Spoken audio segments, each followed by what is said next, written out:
Assalamualaikum warahmatullahi wabarakatuh. Nama saya Nadayani Prandoko dari kelas 2B Prodi PGSD FKIP UNS.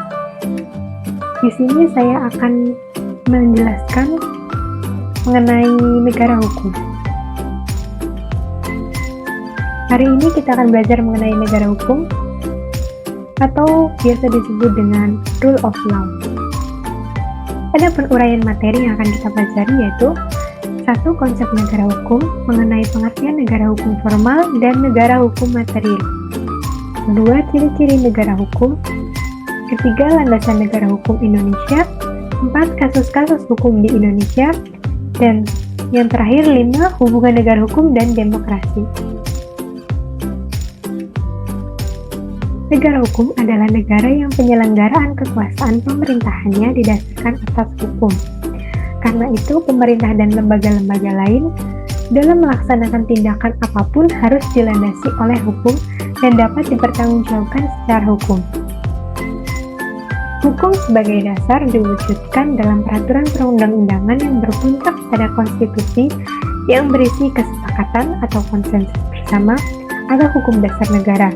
Dengan demikian, di dalam negara hukum, kekuasaan negara berdasar atas hukum bukan kekuasaan belaka, serta pemerintahan negara berdasarkan pada konstitusi. Negara yang menempatkan hukum pada tingkat tertinggi disebut dengan supremasi hukum.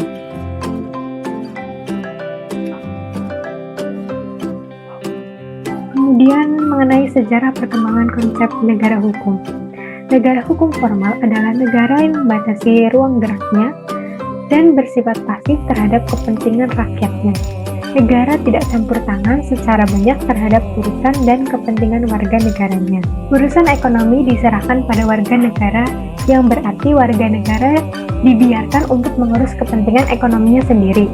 Maka dengan sendirinya perekonomian akan sehat atau biasa disebut maksa. Konsep ini terjadi di Eropa sekitar abad ke-19 dan ternyata penerapannya mengundang kecaman banyak warga negaranya, terutama pasca Perang Dunia Kedua, di mana negara dianggap lambat dan tidak bertanggung jawab atas segala dampak ekonomi yang timbul pasca perang tersebut. Dan kemudian muncullah gagasan baru yang disebut dengan welfare state atau negara kesejahteraan. Negara kesejahteraan ini disebut sebagai konsep negara hukum material. Pemerintah bisa bertindak secara lebih luas dalam urusan dan kepentingan publik jauh melebihi batas-batas yang pernah diatur dalam konsep negara hukum formal.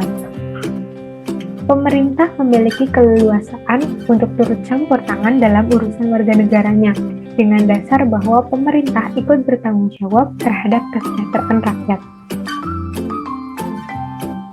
Kemudian ada ciri-ciri negara hukum. Adapun ciri-cirinya menurut Frederick Julius Stahl, ahli hukum Eropa kontinental, memberikan ciri-ciri Rechtsstaat, satu, adanya hak asasi manusia. Kedua, pemisahan atau pembagian kekuasaan untuk menjamin HAM yang biasa dikenal sebagai trias politika. Trias politika menyatakan bahwa dalam setiap pemerintahan, negara harus ada 3 jenis kekuasaan yang tidak dapat dipegang oleh satu tangan saja, melainkan harus masing-masing kekuasaan itu terpisah. Kekuasaan tersebut diantaranya eksekutif, legislatif, dan yudikatif. Yang ketiga, pemerintahan berdasarkan peraturan-peraturan.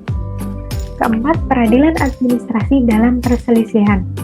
Adapun pendapat lain dari ahli hukum Anglo-Saxon, yaitu Alfred Dissey, memberikan ciri-ciri rule of law sebagai berikut. 1. Supremasi hukum, di mana hukum menempati kedudukan tertinggi. 2. Kedudukan yang sama di depan hukum. 3. Terjaminnya HAM dalam undang-undang atau keputusan pengadilan. Adapun ciri-ciri dari International Commission of Jurists di Bangkok tahun 1965. Adapun ciri-ciri negara demokratis menurut International Commission of Jurists, yaitu perlindungan konstitusional. Dalam arti bahwa konstitusi selain daripada menjamin hak-hak individu, harus menentukan pula cara prosedural untuk memperoleh perlindungan atas hak-hak yang dijamin. Kedua, badan kehakiman yang bebas dan tidak memihak. Ketiga, kebebasan untuk menyatakan pendapat. Keempat, pemilihan umum yang bebas. Kelima, kebebasan untuk berorganisasi dan beroposisi. Dan yang terakhir, pendidikan kewarganegaraan. Mungkin banyak yang bertanya-tanya, apakah hubungan pendidikan kewarganegaraan dengan negara demokratis? Jadi hubungannya adalah PKN mempelajari tentang sistem pemerintahan demokrasi di Indonesia. Karena PKN adalah ilmu yang mempelajari tentang kewarganegaraan Indonesia.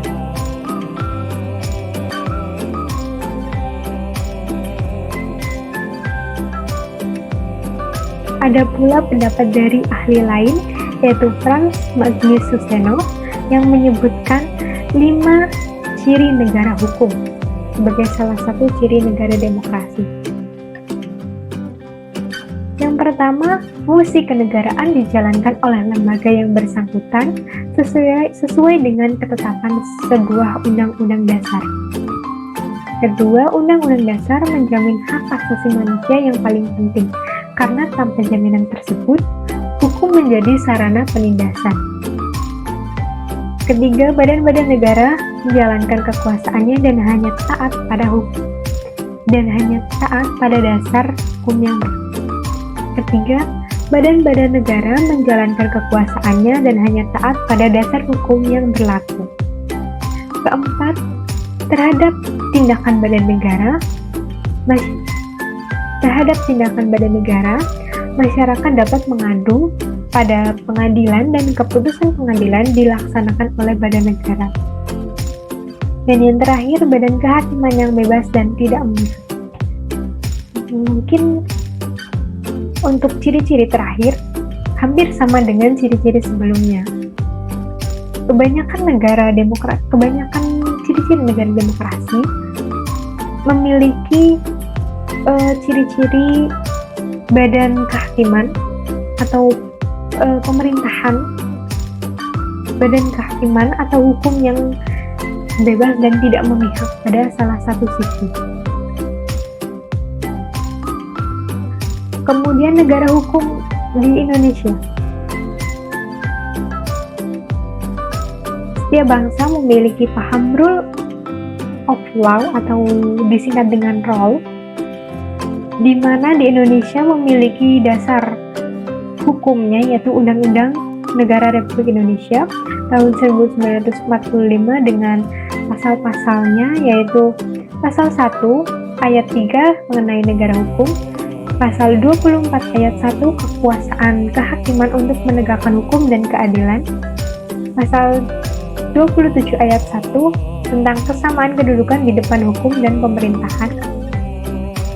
Bab 10A terdapat 10 pasal HAM, yaitu pasal 28D ayat 1, dan terakhir pasal 28D ayat 2 mengenai adil dalam hubungan kerja.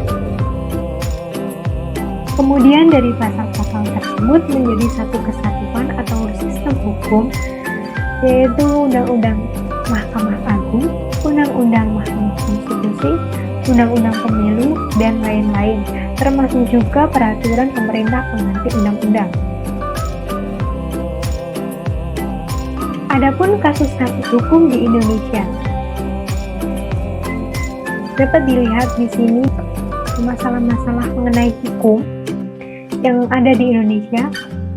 Salah satunya Umar Gus Dur yang berujung pada pemeriksaan dirinya, kemudian ketidakadilan hukuman antara pencuri sendal dengan koruptor.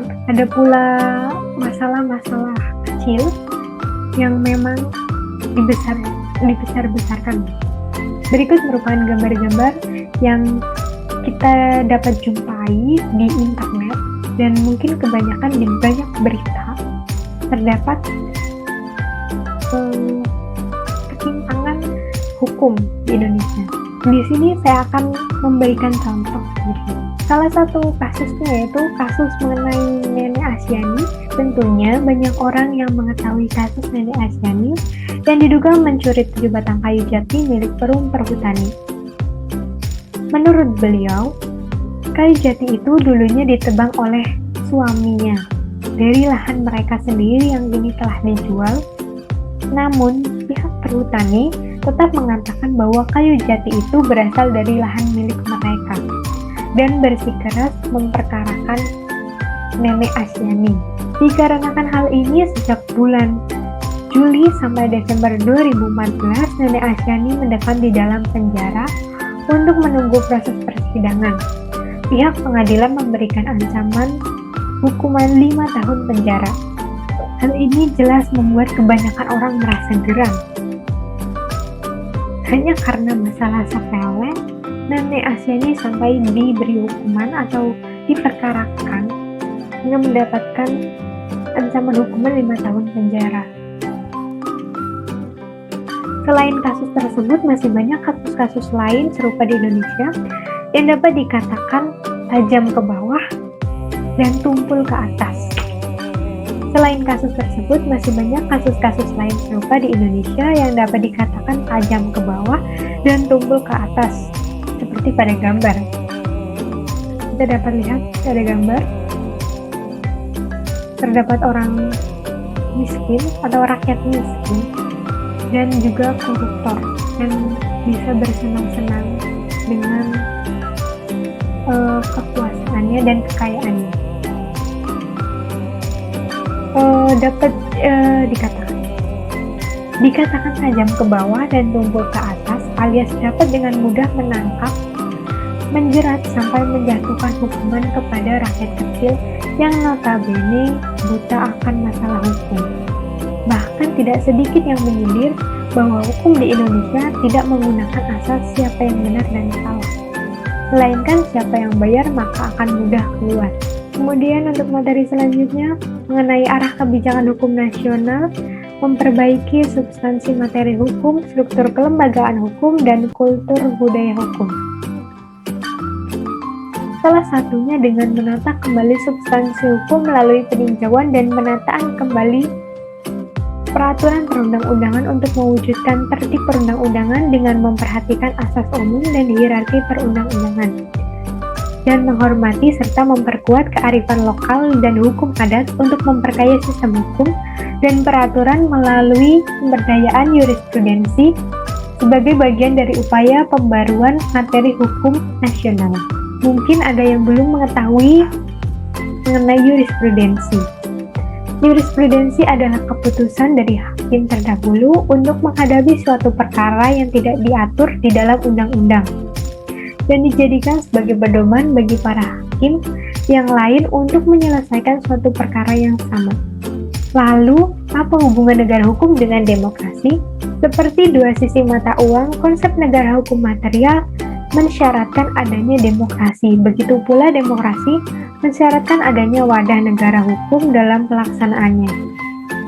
Negara Indonesia yang dalam konstitusinya pasal 1 ayat 3 secara nyata menyatakan diri sebagai negara hukum. Dalam pasal lainnya, yaitu pasal 1 ayat 2, dinyatakan kedaulatan ada di tangan rakyat dan dilaksanakan menurut Undang-Undang Dasar.